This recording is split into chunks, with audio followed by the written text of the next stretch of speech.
Early on in my career as a psychotherapist, in the very, very early days of me doing solution-focused brief therapy, I was working at an agency.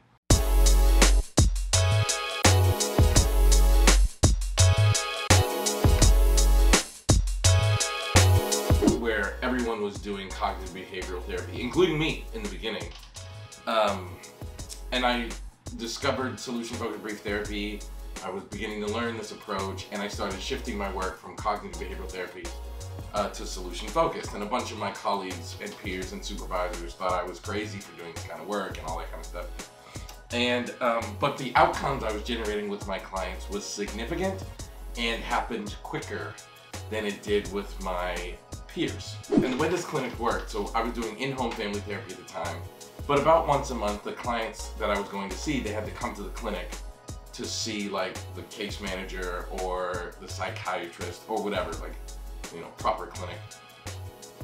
And one day, one of my supervisors saw one of my clients in the lobby waiting on another appointment and was just so dumbfounded by the results and outcomes I was getting with my clients. She decided to ask this client, what is it Elliot is doing that helps you and your family? And I think that's such an important question. I'm going to say why it's important in a moment.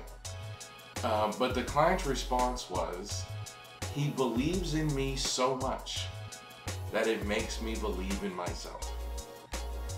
And this supervisor came and told me that that was the response, and even she eventually began to be a strong advocate for not only me, but for the use of solution-focused brief therapy.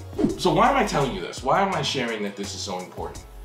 Because I think from all of the questions and interactions I've had with all of the people out there, I think that we have forgotten that it's not about the approach. Like that client didn't say, what Elliot is doing that's really helpful is he asks the miracle question, or he asks me what my best hopes are, or he asks me, you know, this technique or this whatever. What she said was about my stance. What she said was about the connection. What she said was something about the dynamic between her and I. And I think this is so important because so many of you ask questions like, does solution-focused brief therapy work with ... Well, the answer is yes and no. And what I mean by no is like, it's not solution-focused therapy that makes a difference. It's the dynamic between you and the client. Solution-focused therapy, solution-focused brief therapy just happens to be the vehicle that we use to create the dynamic between you and your client, right? So we gotta get away from this idea of the toolbox where it's like, does CBT work with this problem? Or does Adlerian work with this problem? Or does solution-focused brief therapy work with this problem?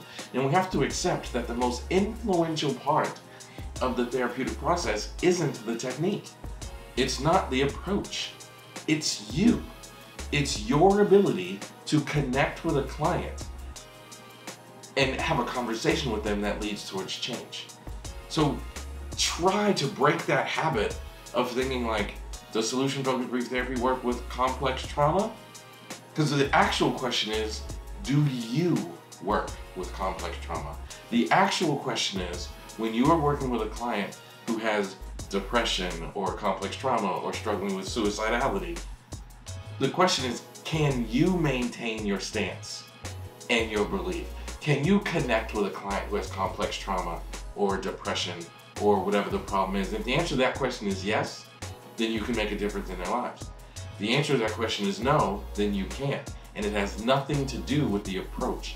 It has everything to do with you.